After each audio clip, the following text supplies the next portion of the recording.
안녕하세요. 오늘은 2017년 3월 28일입니다. 오늘 밤 7시 반에 월드컵 최종 예선이 있는데 한국이 좋은 성과가 있기를 기원합니다. 가까운 지인으로부터 좀 손이 저리다 이렇고 소리를 듣고 어떻게 그걸 해결해 줘야 되나 고민을 좀 해보았습니다. 그래서 이제 중년을 넘어가면은 다들 어디가 저리고 쑤시고 아프고 하는데 남의 일이 아니고 우리 모두의 일이기 때문에 한번 이 저린 것에 대해서 고찰을 해보고자 합니다. 한의학에서는 이거를 이제 저린다는 것을 비증이라고 말합니다. 비증. 그래서 이제 비증은 그냥 폐 막혀 있다.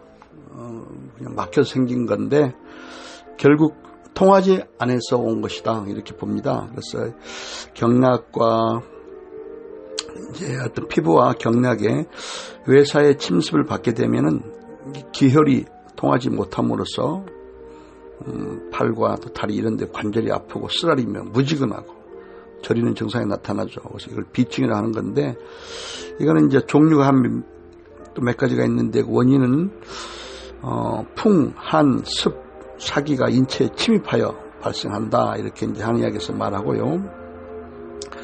그래서 이 발병 시에는 풍, 한, 습 이 세 가지 나쁜 기운 중에서 두 가지나 세 가지가 동시에 침입할 수도 있는 겁니다.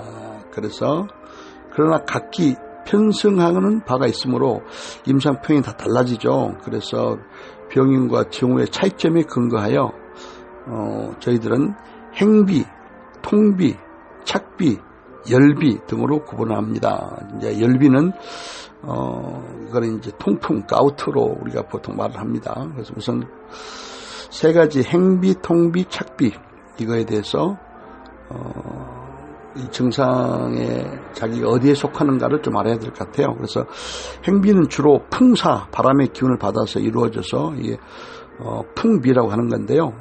뭐 팔이나 다리에 관절에 이제 약간 동통하는 곳에 한 곳에 아픈데 한 곳에 고정되어 있는 게 아니라 행비잖아요. 이리저리 움직인다. 이제 갈 행자니까 이리저리 옮겨 다니며 다른 지체의 관절까지 파급되어 관절의 굴신 운동이 좀 불리해진다. 그래서 이런 거라면 치료에는 저희들은 거풍 통락을 주로 해서 이제 거습 산한을 주로 하여 방풍탕을 사용한다 해야 좀 어려운 말인가요? 그래서 몸에서 그냥 풍을 없애고 경락을 통하게 하고 습을 없애고 차가운 기운을 분산시켜서 하는데 방풍탕류를 쓴다. 또 다른 거 통비라고 있어요. 통비는 이제 차가운 기운이 한사가 침입하여 발생하면서 그래서 그냥 이거는 또 한비라고도 말하죠. 그래서 차가운 기운 이거는 이제 음기운잖아요. 그래서 이거는 이제 울체하는 경향이 있음으로써 통비의 특징은 통통이 심하고 그다음에 통쳐 아픈 부위가 항상 일정하며 또 한기 차가운 기운을 만나면 증상이 더 가중되는 겁니다. 따뜻한 기운을 만나면 동통이 줄어들고요. 그 다음에 아픈 부분 통처의 피부가 붉어지지 않고 손을 갖다 대도 뜨겁지가 않습니다. 치료에 있어서는 산한 차가운 기운을 바깥으로 보내고 그리고 거풍 제습을 주로 하여 우리가 이제 무슨 오두탕류를 주로 사용한다. 좀 어려운 말인가요? 그래도 자 착비란 게 이제 마지막으로 볼까요? 이게 이제 습사가 편승하여 인체에 침입한 것이므로 이제 또 착비인데 습비라고도 한다.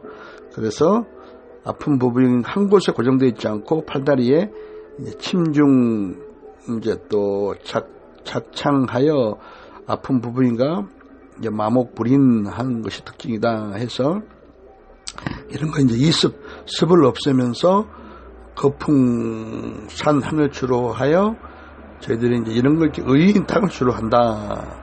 나머지는 이제 열비인데 이거는 좀 특별한 거기 때문에 특히 이거는 이제 여성들보다는 남성들 맥주 많이 드시고 그런 분들이 있는 거니까 이 세 가지 중에서 한번 골라보면 좋을 것 같아요. 1992년도에 제가 읽었던 카니악 기초 책에서 인용을 해보았습니다. 그래서 참 이게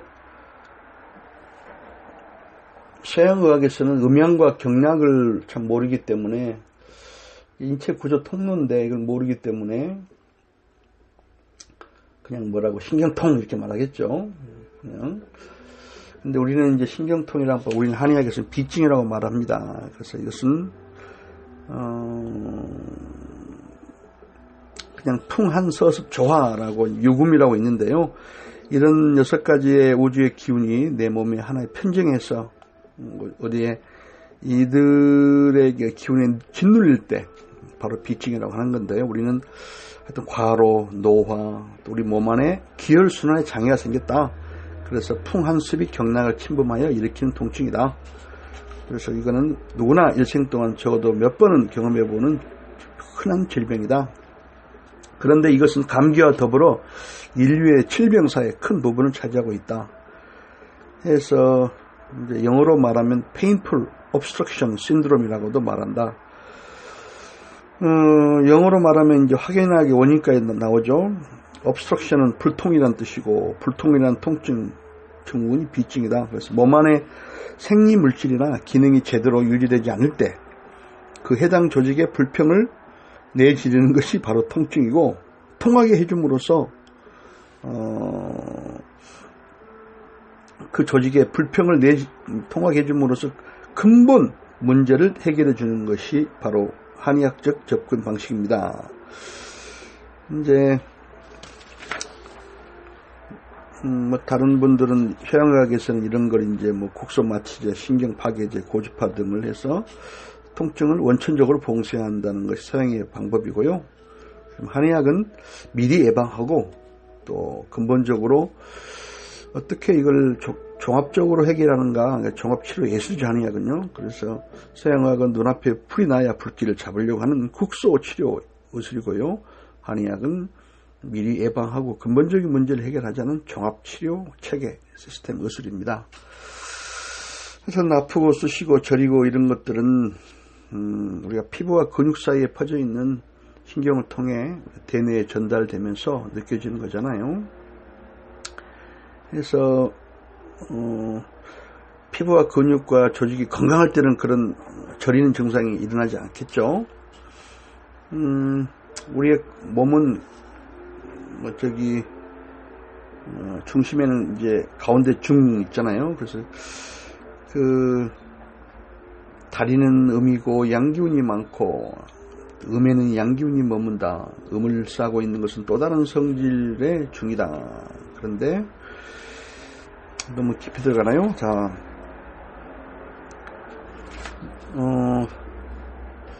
자, 쉽게 이야기해야죠. 하여튼 모든 병은 통즉 불통 막혀있기 때문에 제가 아프다. 그래서 특히 이제 저리는 건요. 그렇다면 이거를 원인적으로 어떻게 이걸 해결해야 되나 한다면, 첫째, 이제 피가 이렇게 소통이 잘 안 돼서 오는 거라고 우리 생각하자고요. 아까 풍, 한, 습 이 세 기운이 이제 하나로 오느냐, 두 개 섞어서 오느냐, 세 개로 오느냐, 그렇게 이제 행비, 착비, 통비, 마지막에 열비라고 했었죠. 그런데 우선은 거기에 처방이 다 한의학에는 있고 치료법이 다 있죠. 있는데 일상생활에서 보편적으로 일단 이거는 막혀서 오는 거니까 막히지 않게 하는 어떤 섭생이 필요합니다. 첫째,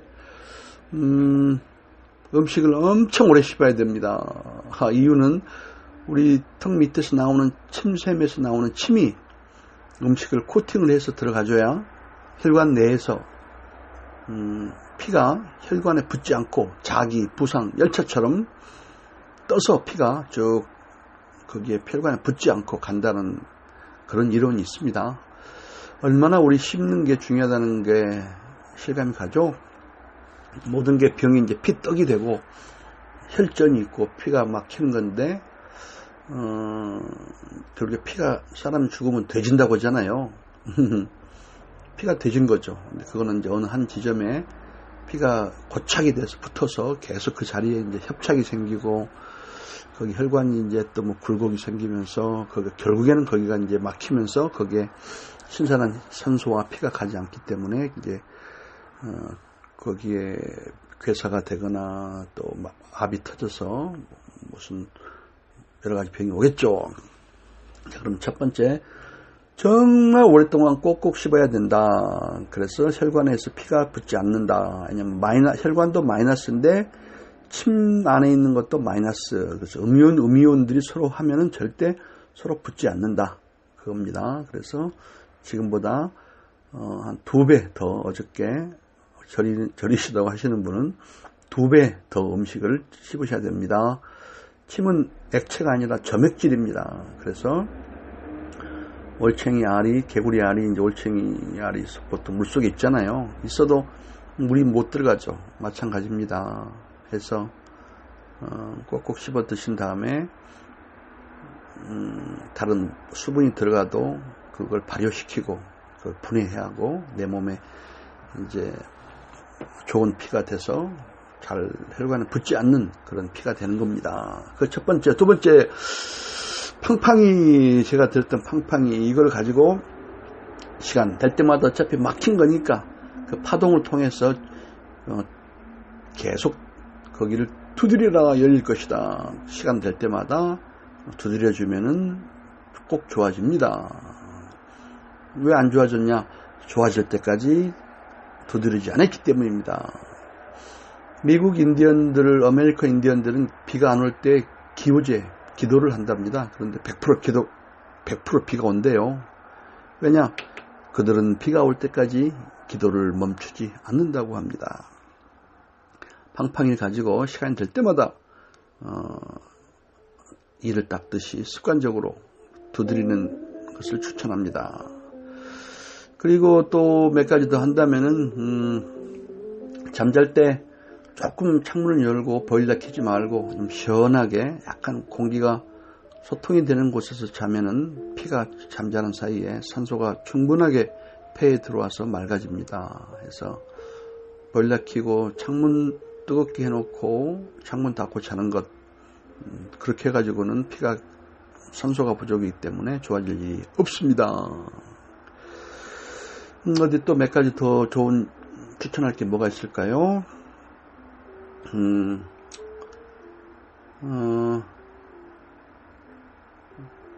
그리고 또 우리 몸의 모든 병이 정전기가 원인이라는 이유가 있습니다. 우리 몸이 사실 살아있는 생명체인데 살아있어 생명체에 있으면서도 어떤 생체 전류가 우리 몸에 전기가 흐르잖아요. 그래서 하나의 굉장히 복잡한 생체 전류 반도체 같은 그런 몸이 바로 우리 인간이라고 봅니다. 해서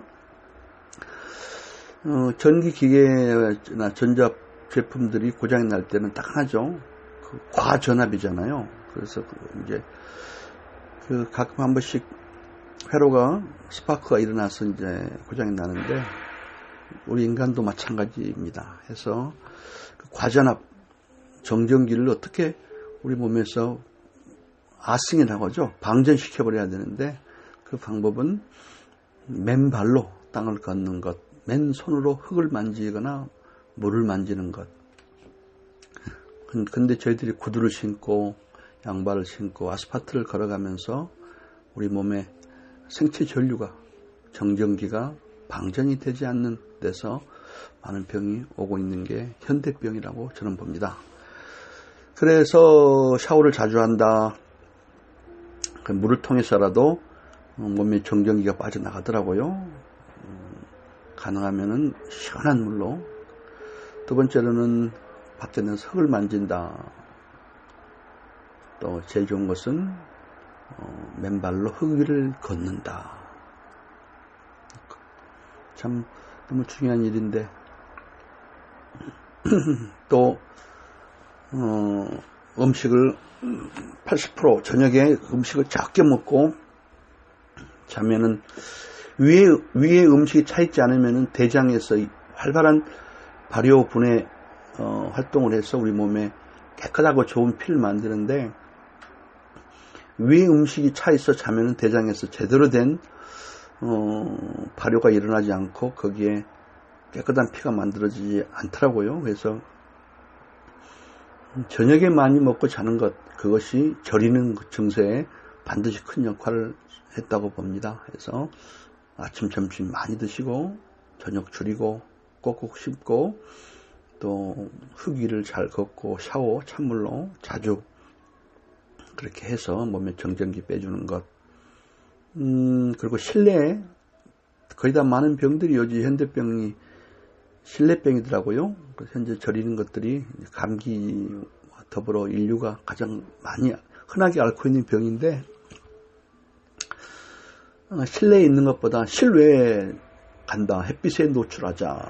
그리고 집안에서 오래 앉아있지 말자. 모든 병은 좌식병, 앉아서 혈액순환에 장애가 온 거다. 해서 더 많이 햇빛을 보면서 움직이는 활동을 실외에서 시간을 더 많이 갖는다.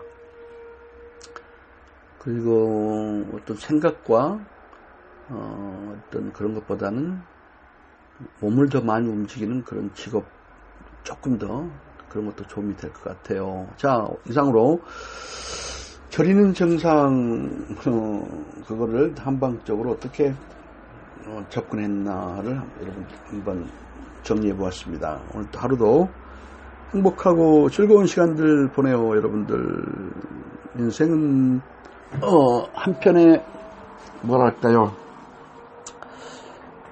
시나 음악을 쓰는 것 같다고 누가 말하던데 여러분들의 음악은 무엇입니까? 내 인생엔 한 번밖에 없는 무대, 리허설도 없고 대역도 없다고 합니다. 참 그러나 감독도 자기고 작가도 자기고 멋진 해피엔딩 꼭 돈이 아니라 얼마만큼 순수한 영혼을 갖고 얼마만큼 만족하며 많이 봉사하고 사람을 위하여서 사는 그런 것이 새로운 성공의 패러다임이 되지 않을까요? 자, 더 많이 오늘 또 덕담하며 아직도 이 세상은 살만한 가치가 있는 것을 나를 통해서 보여주는 오늘 하루 만들어 보러 나갑니다. 하하하.